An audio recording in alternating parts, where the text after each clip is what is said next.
Assalamu alaikum wa rahmatullahi wa barakatuhu.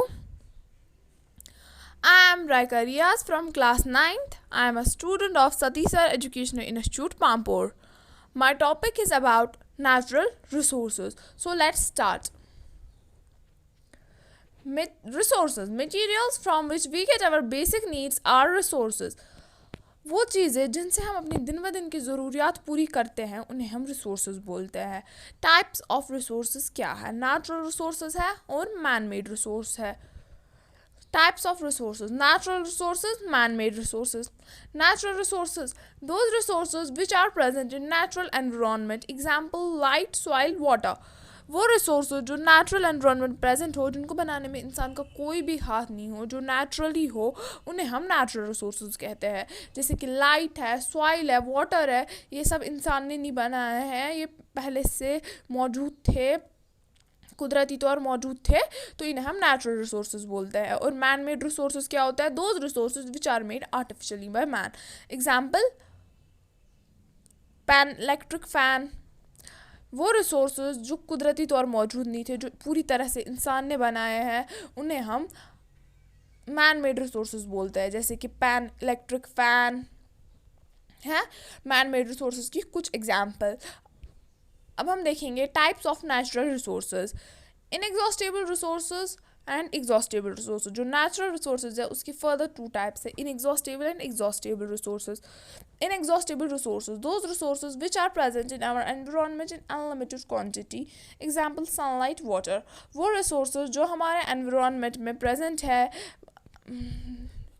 बिना उनकी जो क्वांटिटी है वो महदूद नहीं है, वो हमारे एनवायरनमेंट में है, नेचुरली प्रेजेंट है, और हम जितना चाहे उन्हें यूज़ कर सकते हैं. वो अनलिमिटेड क्वांटिटी में प्रेजेंट है, तो उन्हें हम बोलते हैं इनएग्जॉस्टेबल रिसोर्सेज. एग्जाम्पल क्या है इसकी? सनलाइट और water. Exhaustible resources, those natural resources which finish easily or are present in limited quantity in nature. Example: coal. Exhaustible resources वो resources है, वो natural resources है जो ख़त्म हो जाएंगे, जो जिनकी जो quantity है वो महदूद होती है नेचर में, तो उन्हें हम exhaustible resources बोलते हैं. जैसे कि coal है. जो exhaustible resources है उसको हमने further two types में distinguish किया है. वो है renewable resources and non-renewable resources. Renewable resources are those resources which can be renewed. Renewable resources can be living or non-living. Renewable resources वो resources है जिनको हम renew कर सकते हैं. Renewable resources जो है वो living भी हो सकते हैं और non-living भी हो सकते हैं. Non-renewable resources are those resources which cannot be renewed. Non-renewable resources are non-living only. जो नॉन रिन्यूएबल रिसोर्सेज है वो हम रिन्यू कर सकते, उनको हम रिन्यू नहीं कर सकते हैं, वो एक बार ख़त्म हो जाए तो हम उन्हें फिर से हासिल नहीं कर सकते हैं. जो नॉन रिन्यूएबल रिसोर्सेज है ये खाली लिविंग होते हैं, नॉन लिविंग होते हैं खाली. तो हमने देखा रिसोर्सेज, और फिर हमने देखा नेचुरल रिसोर्सेज और मैन मेड रिसोर्सेज, और हमने फिर उनकी फर्दर जो टाइप्स है उन्हें देखा. अब हम देखेंगे बायोस्फीयर किसे कहते हैं. Biosphere and its parts. Bio means life and sphere means portion और पार्ट. बायो का मतलब क्या? बायोस्फीयर जो है वो दो वर्ड से निकला है. बायो मीनिंग पार्ट, और स्फीयर जिसका मतलब है पोर्शन या बायो का मतलब है लाइफ और स्फीयर का मतलब है पोर्शन या part. Biosphere is that part of the environment where life exists. Biosphere environment का वो हिस्सा है जहाँ पे लोग रहते हैं, जहाँ लोग नहीं, लाइफ एग्जिस्ट करती है, कोई ना कोई रहता है. पार्ट्स ऑफ बायोस्फीयर क्या है? एटमॉस्फेयर है, हाइड्रोस्फीयर है और लिथोस्फीयर है. अब हम देखेंगे एटमॉस्फेयर, हाइड्रोस्फीयर और लिथोस्फीयर को एक एक करके. Atmosphere. Atmos means vapors and sphere means portion. The gaseous envelope around us that surrounds us is called atmosphere. Atmos का मतलब क्या है? Vapors, और sphere का मतलब है portion. मतलब atmosphere जो है वो दो words का बना है, atmos और sphere. जो गैसियस एनवेलप हमारे इर्द गिर्द है, हमें सराउंड करता है, उसे हम एटमॉस्फेयर बोलते हैं. Composition of gases in atmosphere, atmosphere में कौन कौन से गैसेज है, कितने गैसेज, कौन कौन से गैसेज है, कितनी उनकी क्या परसेंटेज है, अब हम वो देखेंगे। नाइट्रोजन जो है वो 78% है हमारे एटमॉस्फेयर में, नाइट्रोजन है 78%, ऑक्सीजन है 21%, कार्बन डाइऑक्साइड है 0.03% और बाकी का जो कुछ 0.0 कुछ परसेंट बचता है वो है आर्गन है, वाटर वेपर्स है और डस्ट पार्टिकल्स वगैरह है। Structure of atmosphere. First layer is troposphere, that is up to the height of 12 km in polar regions. It may vary and height is up to 8 kilometres. जो structure है atmosphere का वो क्या है, जो first layer है atmosphere की उसको हम ट्रोपोस्फेयर बोलते हैं। वो कितने हाइट तक होता है, वो 12 किलोमीटर्स की हाइट तक होता है, लेकिन पोलर रीजन्स में वो अलग हो सकता है, वो खाली 12 किलोमीटर्स तक नहीं होता, लेकिन पोलर रीजन्स में क्या होता है उसकी जो हाइट है वो 8 किलोमीटर तक हो सकती है। Maximum atmospheric gases are in troposphere, जो ट्रोपोस्फेयर है उसमें मैक्सिमम एटमॉस्फेरिक गैसेज है। एटमॉस्फेयर में जितने भी गैसेज है ज़्यादातर गैसेज जो है वो ट्रोपोस्फेयर में पाए जाते हैं। Second layer is stratosphere and its height is from 12 kilometre to 50 kilometre. In stratosphere temperature increases, ozone layer is present in stratosphere. जो सेकेंड लेयर है एटमॉस्फेयर की ट्रोपोस्फेयर के बाद उसको हम स्ट्रेटोस्फेयर कहते हैं। जो स्ट्रेटोस्फेयर है वो 12 किलोमीटर से 50 किलोमीटर की हाइट तक है और स्ट्रेटोस्फेयर जो है इसमें टेम्परेचर इंक्रीज होता है, इसमें ओजोन लेयर प्रेजेंट होता है। तो ओजोन क्या करता है, वो अल्ट्रावायलेट रेडिएशंस को वहाँ पे छोड़ता है और उसकी वजह से जो टेम्परेचर है वहाँ पे स्ट्रेटोस्फेयर में वो इंक्रीज होता है, वो बढ़ता है। Third layer is mesosphere and its height is from 50 kilometre to 80 kilometre. जो थर्ड लेयर एटमॉस्फेयर की वो है मीजोस्फेयर, उसकी हाइट क्या है वो 50 किलोमीटर से 80 किलोमीटर तक है। In mesosphere temperature decreases up to -100 degree. जो थर्ड लेयर एटमॉस्फेयर की वो है मीजोस्फेयर और जिसमें हाइट जो है इसकी वो 50 किलोमीटर से 80 किलोमीटर तक होती है और मीजोस्फेयर जो है इसमें टेम्परेचर जो है वो कम होता है, -100 तक भी जा सकता है। Fourth layer is thermosphere and its height is from 80 kilometre to onwards.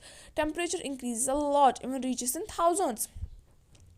जो चौथी लेयर है एटमॉस्फेयर की वो है थर्मोस्फेयर और इसमें जो हाइट होती है वो 80 किलोमीटर से आगे होती है और इसमें जो टेम्परेचर है बहुत ज़्यादा इंक्रीज़ होता है, यहाँ तक कि थाउजेंड्स में भी जाता है।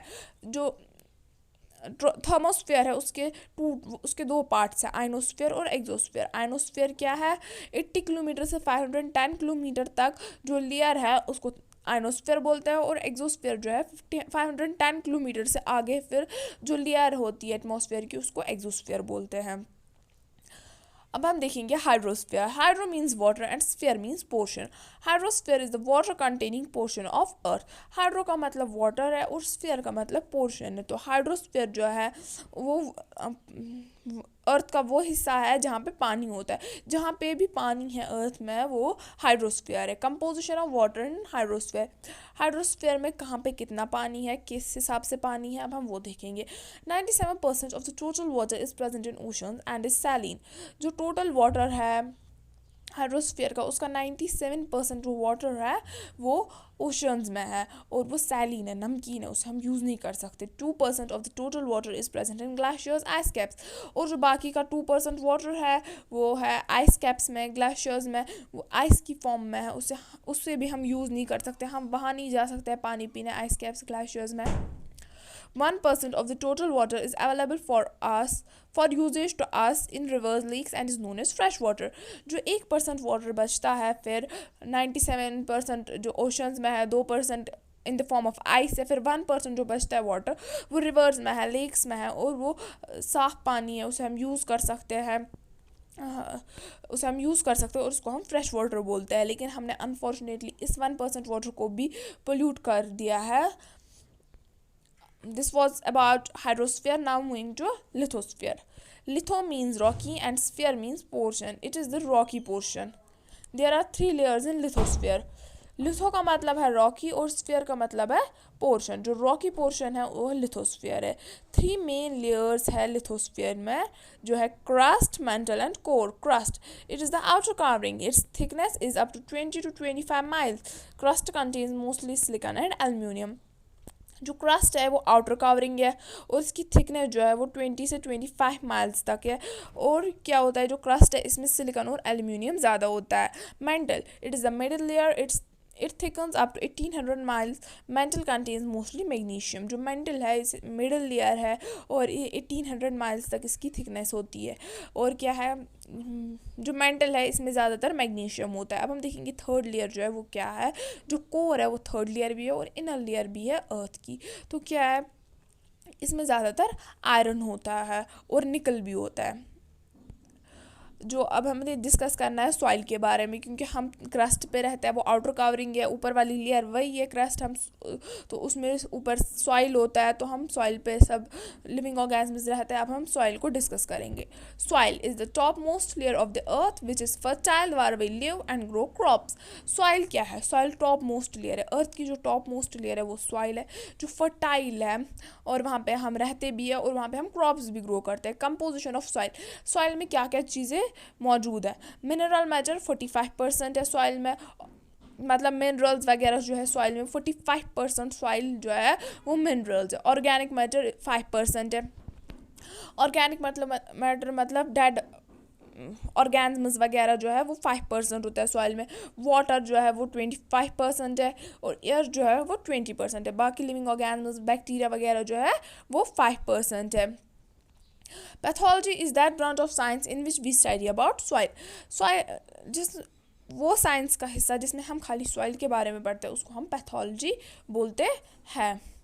So what we learned, we discussed about resources, its types and biosphere and its parts.